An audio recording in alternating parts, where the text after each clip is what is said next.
साईं की बात।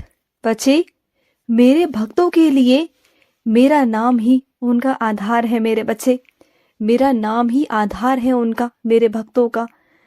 क्योंकि जहाँ मैं हूँ वही मेरा नाम है, और जहाँ मेरे भगत है तो वही मेरा नाम है। मेरे बच्चे, जहाँ मेरे भक्त मुझे याद करेंगे ना, मैं वहाँ पहुँच जाऊँगा। तुम्हें पता है, इस कलयुग में ना मुझे पाने का सबसे आसान तरीका है मेरा नाम। जो इस कलयुग में मेरा नाम लेगा, मुझे सिमरेगा, मेरा नाम जाप करेगा, उसके पास मैं होऊंगा ही होऊंगा। वहां तो कोई सवाल ही नहीं उठता कि मैं नहीं हूँ। ऐसा हो ही नहीं सकता। जहाँ मेरा नाम है वहां मैं रहूंगा ही रहूंगा। अपने बच्चों के हमेशा मैं अंग संग होता हूँ, हमेशा उनके साथ होता हूँ, हमेशा। और सुनो, अगर तुम्हें कहीं से मेरा प्रसाद मिलता है ना मेरे बच्चे, तो आकर सभी में बांट दिया करो, चाहे वो तुम्हारा दुश्मन ही क्यों ना हो मेरे बच्चे। क्योंकि प्रसाद तो मेरा आशीर्वाद है, और तुम जितना आशीर्वाद बांटोगे उतना तुम्हें मिलेगा मेरे बच्चे। ये मत सोचो कि तुम जिसे प्रसाद दे रहे हो वो कौन है, क्या उसके मन में है, क्या गंदगी है उसके मन में। ये मत सोचो। बस तुम ये सोचो कि तुम अपने साईं के बच्चों को प्रसाद बांट रहे हो, और तुम उसका माध्यम बने हो, तुम सेवा कर रहे हो, और तुम्हें मैंने वो सेवा दी है। तो तुम भाग्यशाली हो मेरे बच्चे। तुम्हारे हाथों से मैं कुछ पुण्य काम करवा रहा हूँ। और देखना, अगर उनके मन में तुम्हारे लिए कुछ पाप भी आया ना, या उन्होंने तुम्हारे लिए कुछ गंदा सोचा या कुछ भी किया, तो दंड उन्हें ही मिलेगा, तुम्हें कुछ नहीं मिलेगा मेरे बच्चे। बस तुम तो अपने अच्छे कर्म कर रहे हो, तुम तो अच्छे काम कर रहे हो ना। और सुनो, मैं मानता हूँ कि तुम अपने के लिए बहुत सोच रहे हो, किसी ऐसे अपने के लिए, वो तुम्हारा कहने को तो अपना है ना, लेकिन जब सबकी बात आती है ना, अपने समाज की, परिवार की, तो वो तुम्हारा साथ कभी नहीं देता। और उसी के लिए तुम किसी और अपने से तुम ना जिद कर रहे हो कि उसके लिए तुम्हें कुछ लेना है, तुम्हें कुछ करना है। तो सुनो मेरे बच्चे, किसी अपने के लिए लेना गलत नहीं होता, लेकिन उसके लिए ही दूसरे किसी अपने को परेशान करना, ये तो गलत है ना। क्योंकि तुम जिस अपने के लिए लेना चाहते हो वो अपना तुम्हारा अपना होकर भी ना नहीं है, क्योंकि वो हमेशा अपना स्वार्थ देखता है, हमेशा। और तुम हो कि उसकी चिंता में हमेशा घुले जाते हो, हमेशा बस ये सोचते हो कि मैं उसके लिए ये कर दूं, वो कर दूं, ऐसा कर दूं, वैसा कर दूं। हाँ, मैं मानता हूँ मेरे बच्चे कि तुम्हारा प्यार है, तुम्हारा प्यार तुमसे सब कुछ करवाता है, और तुम प्यार के आगे ना पैसों को कीमत नहीं देते, पैसों की कीमत नहीं समझते हो, कोई मूल्य नहीं रखते हो तुम। मैं जानता हूँ, ये बहुत अच्छी बात है। लेकिन क्या है ना, जैसे तुम हो ना, वैसे ये दुनिया नहीं है मेरे बच्चे। ये दुनिया भाव से नहीं देखती, ये दुनिया दिमाग से चलती है, और इस दुनिया को ना दिमाग से ही काम लेना आता है। तो वो तुम्हारी बातों को नहीं समझेगी, तुम्हारे भावों को नहीं समझेगी। तो इस वक्त ना किसी को परेशान मत करो और शांत रहो। तुम बिल्कुल शांत हो जाओ मन से, और जो मुझे करवाना होगा वो मैं करवा दूंगा, जैसे भी करवाना होगा मैं करवा दूंगा, ठीक है ना। और सुनो, तुम्हें कुछ अपने कागजों में अपना नाम बदलवाना था, किसी को अपना पता बदलवाना था, बहुत सारे काम तुम्हें कुछ करने थे। जो कागजात थे मेरे बच्चे, सरकारी कागजात में, कीमती कागजात, जो आगे आने वाले समय में तुम्हारे लिए बहुत जरूरी है। लेकिन तुम ना रोज हलगर्जी करते हो, रोज आलस कर जाते हो कि मैं आज जाऊंगा, कल जाऊंगा, परसों जाऊंगा। तो ये सब बिल्कुल भी मत करो, बिल्कुल मत करो। जो काम जब हो रहा है ना, उस काम को तभी करो। क्योंकि क्या है ना मेरे बच्चे, नई नई चीजें निकलती आ रही हैं, और तुम पुरानी चीजों में ही उलझते रह जाओगे। फिर ये सब मत करो, बिल्कुल भी मत करो। और सुनो, जिस दिन से तुम अपनी वाणी में मिठास ले आए ना मेरे बच्चे, मधुरता ले आए ना, उस दिन से जो लोग तुमसे नफरत करते हैं ना, वो सभी धीरे धीरे करके ना वो तुम्हारे सब अपने बन जाएंगे। देखो, सामने वाले को अपना बनाने के लिए ना मीठी वाणी बोलना बहुत जरूरी होता है।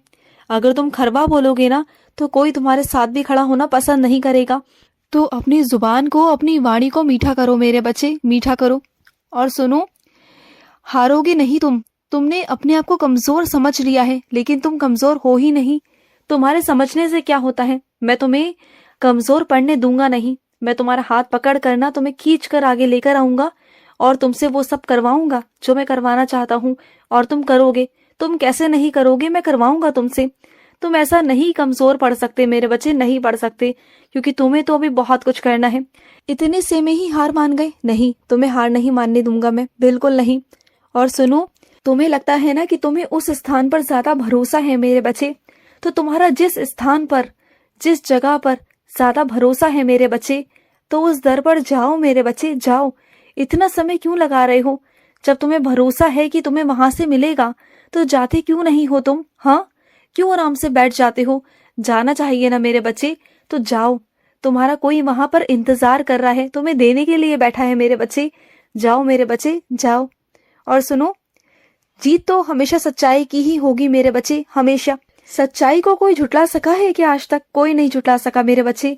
अच्छे से अच्छे, बड़े से बड़े लोग भी सच्चाई को नहीं छुपा सके मेरे बच्चे। सच्चाई सच्चाई होती है और वो जीत कर ही दम लेती है मेरे बच्चे।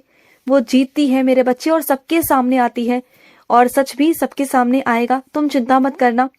और सुनो, जब तुम किसी मंदिर में जाते हो या किसी स्थान पर जाते हो ना, वहीं पर अगर तुम्हारा कोई मिलने वाला मिलता है, तुम्हारा कोई रिश्तेदार मिलता है, और अगर वो तुमसे पैसों में थोड़ा अच्छा है, थोड़ा वो ऊपर है, तो इसका मतलब ये तो नहीं ना कि तुम कम हो। अपने और उनके कपड़ों की तरफ मत देखा करो, तुलना मत किया करो कि उन्होंने कपड़े कैसे पहने हैं, मैंने कैसे पहने हैं। तुम्हें लग रहा होगा कि बाबा आप ये कैसी कैसे बातें कर रहे हो, तो हाँ, ये सही बात है मेरे बच्चे। बहुत सारे मेरे बच्चे ऐसे हैं जो अपने कपड़ों से दूसरों की तुलना करने की कोशिश कर रहे होते हैं। वो भले ही किसी से नहीं कहते, लेकिन मन ही मन सोचते हैं कि देखो कि मैंने कैसे कपड़े पहने हैं और उसने कैसे कपड़े पहने हैं। तो सुनो, जब तुम मेरे द्वार में आते हो ना, तो तुम वहां पर मेरी भक्ति करने आते हो और वो भी मेरी भक्ति करने आता है। वहां पर तुम तुलना करने नहीं आते मेरे बच्चे। और चाहे मंदिर के अंदर हो या बाहर हो मेरे बच्चे, कभी भी इंसान को तुलना नहीं करनी चाहिए। हमेशा इंसान को सच्चे दिल का होना चाहिए, मन से साफ होना चाहिए। जो मन से साफ है ना, मन से पवित्र है, उसके लिए कुछ भी नहीं है मेरे बच्चे। अगर वो साधारण वस्त्र भी पहनेगा ना, तब भी बहुत सुंदर लगेगा। अब तुम अपने साईं को ही देख लो, तुम्हारा साईं क्या पहनता है बोलो? वही पुराना धोती, वही कुर्ता, वही सब कुछ पहनता हूँ मैं। भिक्षा मांग के खाना खाता हूँ। सोचो, मैं चाहूँ तो क्या अच्छे अच्छे वस्त्र नहीं पहन सकता? मैं अच्छा अच्छा खाना नहीं खा सकता? मैंने सबको, अपने बच्चों को यही संकेत दिया, यही संदेश दिया कि हमेशा हमेशा हमें जो भी है ना, उसमें संतुष्ट रहकर खुश रहना चाहिए। जो भी हमारे पास है ना, उसमें हमें अपने मालिक का, अपने ईश्वर का शुक्राना करना चाहिए मेरे बच्चे, हमेशा, कि उन्होंने जो दिया है ना, वो बहुत अच्छा दिया है। क्योंकि मेरे बच्चे, उन लोगों से पूछो जिनके पास तो सर पर छत भी नहीं है, खाना बनाने को चूल्हा नहीं है, लकड़ियां नहीं है। सोचो उनकी हालत। उनके वक्त में 2 वक्त का राशन नहीं है कि वो कुछ खा सके, कुछ बना सके। तुम्हारे पास किस चीज की कमी है? सोचो। देखो, जब तुम्हारा मन ना लगे ना, मन अस्थिर हो, मन में बेचैनी हो, बहुत अलग सा लगे, अपने दिल की बात तुम किसी से ना कह पा रहे हो, कुछ भी ना कर पा रहे हो, तो सुनना, एक काम करना, सीधा भागकर अपने बाबा के मंदिर आ जाना। तुम्हें वहां पर आकर शांति मिलेगी, और हो सकता है जो तुम्हारी परेशानी है ना, उसका हल भी तुम्हें वही मिल जाए मेरे बच्चे। वही मैं शायद तुम्हें उसका हल दे दूंगा मेरे बच्चे। तुम आ जाना, तुम मेरे पास आना। देखो, अगर तुम परेशान रहोगे, मानसिक तनाव में रहोगे ना, तो कोई फायदा नहीं रहेगा। तुम अगर मेरे पास आ जाओगे ना, तो शायद मैं तुम्हारी दुखों का निवारण कर दूं, तुम्हारी समस्या खत्म हो जाएगी मेरे बच्चे। सुन मेरे बच्चे, आंधियां भी रुख बदल देती है मेरे बच्चे। जब साईं की रहमत होती है तो डरना मत, चाहे कितने भी आंधी आए, तूफान आए। अगर तेरे बाबा की रहमो नजर तुझ पर है ना, आशीर्वाद तुझ पर है, तो तेरा कोई कुछ भी नहीं बिगाड़ पाएगा, कुछ भी नहीं। और चिंता मत कर, सारे इलाज का पैसा इकट्ठा हो जाएगा, तो चिंता मत करना, मैं हूं ना, मैं करवा दूंगा। और सुनो, मुझे मालूम है कि तुम कहीं पर पैसों को निवेश कर रहे हो, तो जहां भी पैसों को निवेश कर रहे हो ना, वहां पर सोच समझ कर करना। समझ रहे हो ना मेरी बातों को? क्योंकि जिस पर कर रहे हो ना, वो विश्वासजनक होना चाहिए। और तुम जानते हो ना, पैसों को देखकर तो अच्छों की नीयत बिगड़ जाती है। तो बस देख समझ कर करना। हो सके तो किसी तुम कार्यालय में कर सकते हो जमा, वहाँ करो ना, अपने नाम से, खुद के नाम से करो, किसी पर भरोसा मत करो। बस मैं तुमसे इतना ही कहना चाहता हूँ कि धोखे में मत आना दोबारा से। और सुनो, जो तुम पर अत्याचार कर रहे हैं ना, जो तुम्हारे साथ बदसलूकी कर रहे हैं, बदतमीजी कर रहे हैं ना, उन्हें मैं देख लूंगा। तुम्हारे एक एक आंसू का बदला उनसे लूंगा मैं, तुम चिंता मत करना। तुम बस अपने बाबा का नाम लो, ठीक है? खुश रहो। आज का साई संदेश समाप्त हुआ।